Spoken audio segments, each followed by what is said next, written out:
Hello, আমি শিবনাথ দাস আর SD স্যারের ক্লাসে সকল ছাত্রদের স্বাগত। আজকে আমি পড়াবো ক্লাস 10-এর গোলক বা স্ফিয়ার। ক্লাস 10-এর যে সমস্ত ছাত্রছাত্রীরা আমার আগের ক্লাসগুলো মিস করেছো তাদের বলবো আমার ইউটিউব চ্যানেলে আমার আগের ক্লাসগুলো সব আছে, তোমরা চাইলে আমার ইউটিউব চ্যানেলে গিয়ে দেখে নিতে পারো। আর অবশ্যই আমার ইউটিউব চ্যানেলটিকে সাবস্ক্রাইব করে রেখো, তাহলে আমার চ্যানেলের ভিডিওগুলো তোমাদের হাতের নাগালে থাকবে। শুরু করছি আজকের ক্লাস। আজকের বিষয়বস্তু হলো গোলক বা স্ফিয়ার। ক্লাস 10-এর ছাত্ররা অবশ্যই গোলক দেখেছে এবং গোলক নিয়ে বহুবার খেলাধুলো করেওছে। তো গোলকের যে বিষয়গুলো নিয়ে আমরা এখানে আলোচনা করব সেটি হচ্ছে ক্ষেত্রফল এবং আয়তন। ক্ষেত্রফল কি জিনিস? গোলকের বাইরের দিকটা, অর্থাৎ একটা ফুটবল যদি গোলক হিসেবে ধরো তুমি, তাহলে ফুটবলের বাইরের দিকটা হচ্ছে বক্রতল এবং ফুটবলের ভেতরের মেটেরিয়াল হোক বা বায়ু যদি ধরো, তাহলে ফুটবলের ভেতরে যে জিনিসটা আছে সেইটা হচ্ছে গোলকের আয়তন। এখন গোলকের বক্রতল আর সমগ্রতল এক হয় পূর্ণগোলকের ক্ষেত্রে। পূর্ণগোলকের ক্ষেত্রে বক্রতল এবং সমগ্রতল এক হয়, তার কারণ পূর্ণগোলকের পুরো তলটাই বক্র। এখন যেহেতু পুরো তলটাই বক্র, তাই পুরো বক্রতলটাই তো সমগ্রতল। তাই পূর্ণগোলকের ক্ষেত্রে বক্রতল এবং সমগ্রতল এক, এবং তার ক্ষেত্রফলের ফর্মুলা 4πr² বর্গ একক। আচ্ছা, এই প্রমাণগুলো নিয়ে আমি আর আলোচনা করছি না। তোমাদের 180 পেজে কিছুটা বুঝিয়ে দেওয়ার চেষ্টা করা হয়েছে, তোমরা দেখে নিতে পারো। তবে সেটাও পুরোপুরি সঠিক হিসেবে ধরা যায় না। উঁচু ক্লাসে তোমরা এই প্রমাণগুলো করবে। আচ্ছা, 2 নম্বর হচ্ছে গোলকের আয়তন। গোলকের আয়তন হচ্ছে 4/3πr³ ঘন একক। 4/3πr³ ঘন একক। এখানে আর কিন্তু ব্যাসার্ধ, এখানেও আর ব্যাসার্ধই ছিল। শুধু তোমরা ফর্মুলাগুলো একটু মনে রাখার চেষ্টা করো, শুধু ফর্মুলাগুলো মনে রাখলেই গোলকের সমস্ত অঙ্ক করা যায়। অর্ধগোলকের বক্রতলের ক্ষেত্রফল 2πr²। খেয়াল করে দেখো, পূর্ণগোলকের বক্রতলকে হাফ করলেই অর্ধগোলকের বক্রতলের ক্ষেত্রফল পাওয়া যাচ্ছে। অর্ধগোলকের কিন্তু আবার একটা সমগ্রতলও আছে, তার কারণ পূর্ণগোলককে যদি কাটো তাহলে দুটো তল পাওয়া যায়, একটা সমতল এবং একটা কিন্তু বক্রতল। সমতলটা তখনই পাওয়া যাবে যদি এই অর্ধগোলকটা নিরেট হয়। নিরেট অর্ধগোলকের ক্ষেত্রে একটা সমতল অবশ্যই এখানে তৈরি হবে, এবং সেক্ষেত্রে তোমার সমগ্রতল এবং বক্রতল আলাদা হবে। নিরেট অর্ধগোলকের সমগ্রতল বক্রতল আলাদা হয়। এটি ছিল হচ্ছে 2πr², তার সাথে একটা সমতল যেটা বৃত্ত সেটা যোগ হবে, সেটি হলো πr²। 2πr² plus πr², 3πr² হয়ে যাচ্ছে।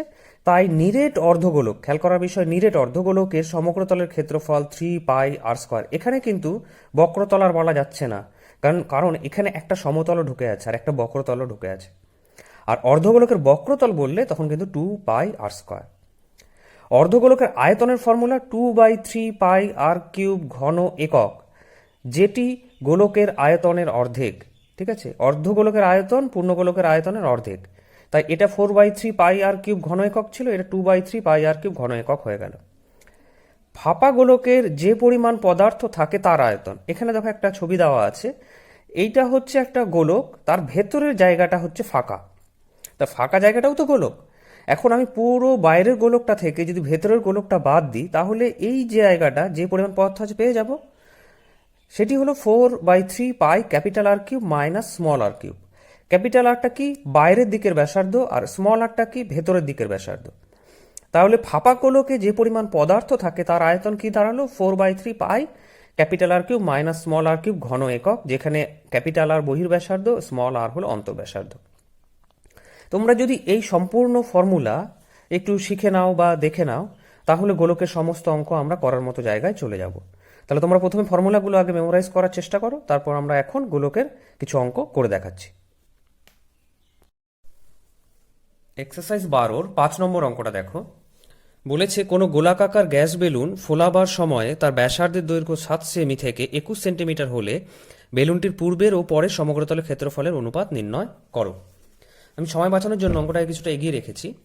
প্রথম ক্ষেত্রে ব্যাসার্ধ 7 সেন্টিমিটার বলা ছিল, তাহলে প্রথম ক্ষেত্রে সমগ্রতলের ক্ষেত্রফল কত হবে? 4πr²। আর 7 বলা ছিল, আমি বসিয়ে দিয়েছি। তাহলে 4π7² বর্গ সেমি। পায়ের ভ্যালু বসাচ্ছি না, পরে কাটাকুটি করতে সুবিধা হবে বলে। এবার দ্বিতীয় ক্ষেত্রে ব্যাসার্ধ কত? দ্বিতীয় ক্ষেত্রে ব্যাসার্ধ সমান সমান 21 সেন্টিমিটার বলা ছিল। তাহলে দেয়ারফোর দ্বিতীয় ক্ষেত্রে সমগ্রতলের ক্ষেত্রফল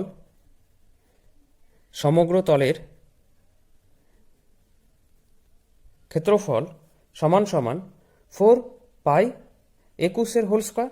কত হবে? বর্গ সেমি। ঠিক আছে, এখন আমি পেয়ে গেলাম দুটোরই ক্ষেত্রফল। তাহলে ক্ষেত্রফল দ্বয়ের অনুপাত চেয়েছে, দেয়ারফর সমগ্র তলের ক্ষেত্রফলের অনুপাত, সমগ্র তলের ক্ষেত্রফল দ্বয়ের অনুপাত, ক্ষেত্রফল দ্বয়ের অনুপাত কত হবে?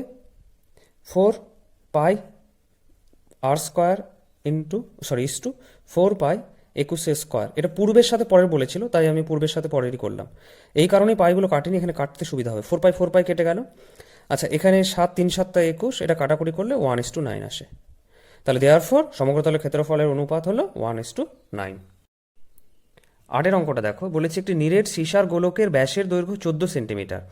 ওই গোলকটি গলিয়ে 3.5 সেমি দৈর্ঘ্যের ব্যাসার্ধের কতগুলি নিরেট গোলক তৈরি করা যাবে? ঠিক আছে, একটা বড় গোলক আছে, যে গোলকটার ব্যাস বলা আছে 14 সেন্টিমিটার, আর ছোট গোলকের ব্যাসার্ধ বলা আছে। এখন প্রশ্ন করা হয়েছে বড় গোলকটাকে গলিয়ে এরকম কতগুলি ছোট গোলক তৈরি করা যাবে। আমি অঙ্কটাকে করে রেখেছি সময় বাঁচানোর জন্য। অঙ্কটাকে দেখো, বলেছে বড় গোলকের ব্যাস 14 সেন্টিমিটার, আমি লিখে নিয়েছি। ঠিক আছে, এখন বড় গোলকের ব্যাস যদি 14 সেন্টিমিটার হয়, তাহলে ব্যাসার্ধ কত হবে? 7 সেন্টিমিটার। তাহলে আয়তনের ফর্মুলা কি ছিল? 4/3πr³। আরেক জায়গায় আমি 7 বসিয়ে দিয়েছি। তাহলে বড় গোলকের আয়তন আমি পেয়ে গেলাম 4/3πr³ বা 4/3π7³ ঘন সেমি। আমি পায়ের ভ্যালু বসাইনি, পরে আমাদের ক্যালকুলেশন করতে সুবিধা হবে বলে। ছোট গোলকের ব্যাসার্ধই বলা ছিল, বড় গোলকটার কিন্তু ব্যাস বলা ছিল, তাই সেখান থেকে আমরা ব্যাসার্ধ বের করে নিয়েছিলাম। ছোট গোলকের ব্যাসার্ধই বলা আছে 3.5। তাহলে একেবারে আয়তনে চলে আসি। তাহলে ছোট গোলকের আয়তন হচ্ছে 4/3πr³, 3.5 হোল কিউবই থাকলো, ঘন সেন্টিমিটার। এখন আমাকে বলেছিল এই বড় গোলকটাকে গলিয়ে এরকম কতগুলি ছোট গোলক বানানো যাবে। তাহলে কি করবো আমরা? বড় গোলকের আয়তনকে যদি ছোট গোলকের আয়তন দিয়ে ভাগ করে দিই, তাহলে সেই প্রয়োজনীয় সংখ্যাটা আমরা পেয়ে যাব। তাহলে ছোট গোলক তৈরি করা যাবে। আমি কি করেছি? বড় গোলকের আয়তনকে ছোট গোলকের আয়তন দিয়ে ভাগ করেছি। 4/3π দুটোতেই ছিল, কেটে গেছে, সেই জন্য আমি পায়ের ভ্যালু আর 4/3 কিছু করিনি। তাহলে 4/3 কেটে গেল। তাহলে উপরে থাকছে 7³ নিচে থাকছে 3.5 হোল কিউব। তাহলে আমি কি করেছি? 7/3.5 হোল কিউব করে দিয়েছি। তাহলে এবার 3.5 আর 7 কাটাকুটি করলে উপরে 2 আসে, কেন 3.5 × 2 মানেই 7। তাহলে এখানে আসছে কত? 2 মানেই 8। তাহলে ছোট গোলক তৈরি করা যাবে 8টি। 12 অঙ্কটা দেখো, বলেছে একটি ধাতব গোলকের উপরিতল এমনভাবে কেটে নেওয়া হলো যে নতুন গোলকের বক্রতলের ক্ষেত্রফল আগের গোলকের ঠিক অর্ধেক হয়। আচ্ছা, বিষয়টা এমন, তুমি যদি একটা কমলালেবুকে গোলক হিসেবে ভাবো, কমলালেবুর খোসা ছাড়িয়ে নেওয়ার পর কমলালেবুর ভেতরে যে অংশটা আমরা খাই সেটাও গোলকই থাকবে। তো এখানে ঠিক এরকমই একটা ঘটনা ঘটেছে। একটা গোলকের ওপরের অংশটাকে কমলালেবুর খোসার মতো ছাড়িয়ে নেওয়া হয়েছে, আর এখানে প্রশ্ন করা হয়েছে ওই খোসাটার সাথে কমলালেবুর ভেতরের অংশটা যেটা আমরা খাই তার আয়তনের অনুপাত কত সেটা বের করতে হবে। অঙ্কটাকে আমি একটু এগিয়ে রেখেছি। এখানে দেখো, মনে করি কেটে নেওয়ার আগে ব্যাসার্ধ ক্যাপিটাল আর একক আমি ধরে নিয়েছি, অর্থাৎ খোসা শুদ্ধ অবস্থায়। আর নতুন গোলকের ব্যাসার্ধ অর্থাৎ উপরের অংশটা ছাড়িয়ে নেওয়ার পর যে গোলকটা আসলো তাকে স্মল আর ধরেছি। তাহলে পূর্বে অর্থাৎ যখন ছাড়িয়ে নেওয়া হয়নি তখন বক্রতলের ক্ষেত্রফল কত হবে? 4πR² বর্গ একক সূত্র অনুসারে। আর পরে বক্রতলের ক্ষেত্রফল কত হবে? ওপরের অংশটা কেটে নেওয়ার পর যে গোলকটি থাকবে তখন বক্রতলের ক্ষেত্রফল হবে 4πr² বর্গ একক। এখন বলেছিল যে এইটা যে কেটে নেওয়ার পরে যেহেতু এটা ছোট হয়ে গেছে, এই বক্রতলের ক্ষেত্রফলটা এর ঠিক অর্ধেক হয়। তাহলে একে 2 দিয়ে গুণ করলে এর সাথে সমান হয়ে যাবে। তাহলে 2, আচ্ছা এরমভাবে লিখি, 4πR² সমান সমান 2 × 4πr² হবে। এটা প্রশ্ন অনুসারে বলা ছিল। তাহলে 4π কেটে গেল। তাহলে ক্যাপিটাল আর সমান সমান √2r, এটা আমরা পেলাম। এটা একটা রিলেশন পেলাম যেটা আমাদের কাজে লাগবে। এখন পরে আয়তন কত হচ্ছে? পরে আয়তনটা আগে বের করছি। পরে আয়তন হচ্ছে 4/3πr³ ঘন একক, এটা হচ্ছে পরে আয়তন। আর কেটে নেওয়া অংশের আয়তন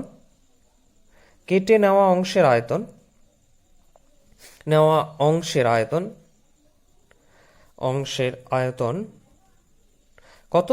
4/3π capital R³ minus small r³ কত হবে? ঘন একক। এটা হচ্ছে কেটে নেওয়া অংশের আয়তন। এখন এটার সাথে এটার আয়তনের অনুপাত জানতে চেয়েছিল, কেটে নেওয়া অংশের সাথে অবশিষ্ট গোলকের আয়তনের অনুপাত। দেয়ারফোর কেটে নেওয়া অংশের সাথে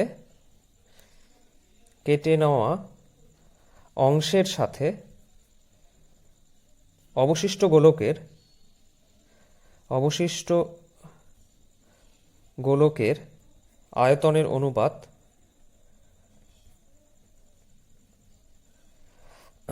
কেটে নেওয়া অংশের আয়তন হচ্ছে 4/3 pi r cube minus r cube is to 4/3 pi small r cube. ঠিক আছে, তাহলে 4/3 পাই 4/3 পাই কেটে যাচ্ছে। আর এর ভ্যালু কত ছিল এখান থেকে? √2r তার হোল কিউব আগে বের করা ছিল, আর সমান সমান √2r, এখানে r cube is to r cube সব জায়গা থেকে কেটে যাচ্ছে কমন নিলে, তাহলে এখানে থাকছে √2 মাইনাস 1, আর কিউব যদি কমন নেওয়া হয় তারপর কেটেও দেওয়া হলো, আর এখানে থাকছে 1। তাহলে এটাই হলো কেটে নেওয়া অংশের সাথে অবশিষ্ট গোলকের আয়তনের অনুপাত। 13 নম্বর অঙ্কটা দেখো, বলেছে 14 সেমি দৈর্ঘ্যের ব্যাসার্ধ বিশিষ্ট একটি নিরেট ভূগোলকের অক্ষটির বক্রতলে 0.7 সেমি দৈর্ঘ্যের ব্যাসার্ধ বিশিষ্ট দুটি বৃত্তাকার ছিদ্র করা হয়েছে। ভূগোলকটির গোলাকার অংশের ধাতব পাদের ক্ষেত্রফল নির্ণয় করো। এটা অ্যাকচুয়ালি গ্লোবের দু প্রান্তে দুটো ছিদ্র থাকে আমরা জানি। এখন সেই গোলকটা তৈরি করতে কত পাত লেগেছে সেটাই জানতে চেয়েছে। তো আমি ভূগোলকটির ব্যাসার্ধ 14 সেন্টিমিটার লিখে রেখেছি, আর ছিদ্র দুটির ব্যাসার্ধ অর্থাৎ দু প্রান্তে যে দুটো ছিদ্র ছিল সেই ছিদ্র দুটির ব্যাসার্ধ 0.7 সেন্টিমিটার, এই দুটো বলা ছিল। তাহলে ভূগোলকটির বক্রতলের ক্ষেত্রফলটা অ্যাকচুয়ালি পাত মানেই বক্রতলের ক্ষেত্রফল। তাহলে ভূগোলকটির বক্রতলের ক্ষেত্রফল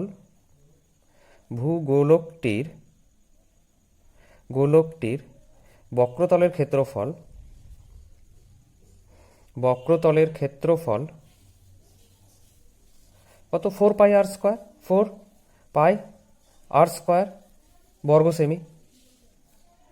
তাহলে ভূগোলকটির বক্রতলের ক্ষেত্রফল 4 পাই আর স্কোয়ার বর্গ সেমি।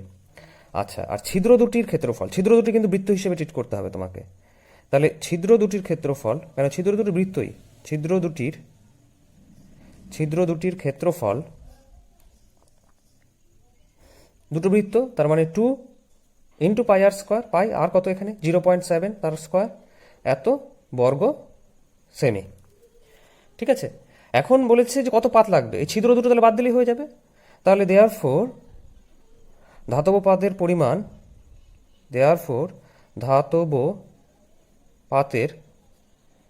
পরিমাণ কত হবে? 4 পাই 14 এর স্কোয়ার মাইনাস 2 পাই 0.7 তার হোল স্কোয়ার। এখান থেকে 2 পাই কমন নিয়ে নাও, 2 পাই যদি তুমি কমন নিয়ে নাও 14 এর স্কোয়ার হবে 2 ইন্টু 14 এর স্কোয়ার, 14 এর স্কোয়ার মানে 196 মাইনাস 0.7 মানে 7/10, 7/10 মানে 49/10 এর স্কোয়ার 100, এটা কিন্তু 2 ইন্টু। ঠিক আছে, তাহলে 2 ইন্টু 22 7 করে দিলাম, এটা কত হয়? 392 একেবারে লসাগু করে দিচ্ছি, এটা 100, 392 ইন্টু 00 হবে ইন্টু মাইনাস 49। আচ্ছা, এটা করলে হচ্ছে 2 ইন্টু 22/7 ইন্টু এটা বিয়োগ করলে 39151 বাই 100, 7 দিয়ে এটাকে কাটো, 7 দিয়ে কাটলে হচ্ছে 5593।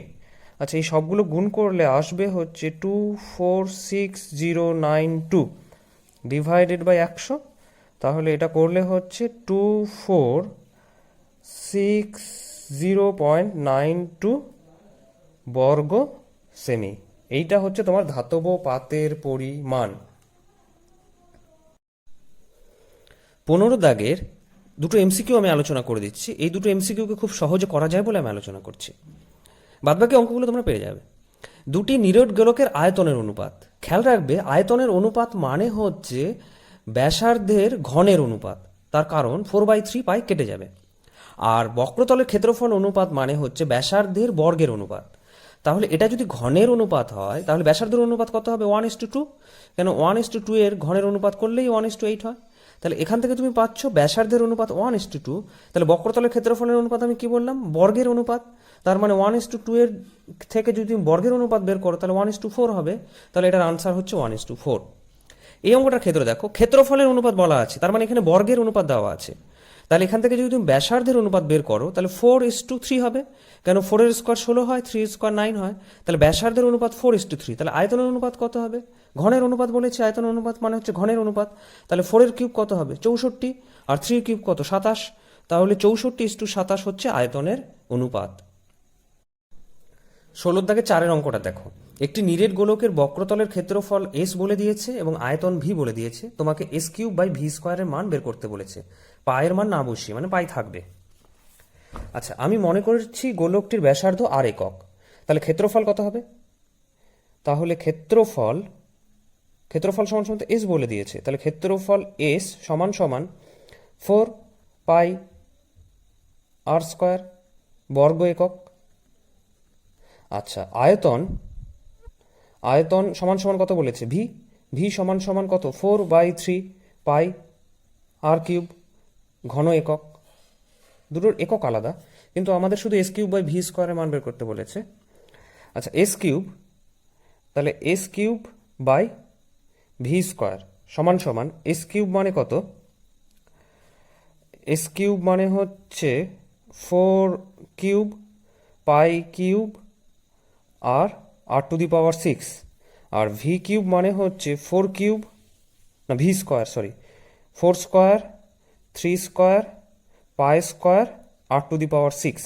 কিন্তু এককগুলো কেটে যাচ্ছে, তার কারণ দেখো কিউব করলে কত? বর্গের কিউব মানে কত? 6, আর ঘনের স্কোয়ার মানে কত? 6। তার মানে একক যেটা থাকবে সেটাও কিন্তু কেটে যাচ্ছে, তাই আমি আর এককগুলো লিখলাম না। তাহলে এখান থেকে দেখো r³ সরি, এটা তো r⁶ হবে, হ্যাঁ এটা r⁶ হবে, r⁶ কেটে গেল। আচ্ছা, এখান থেকে π² কেটে গেল, একটা পাই থাকবে।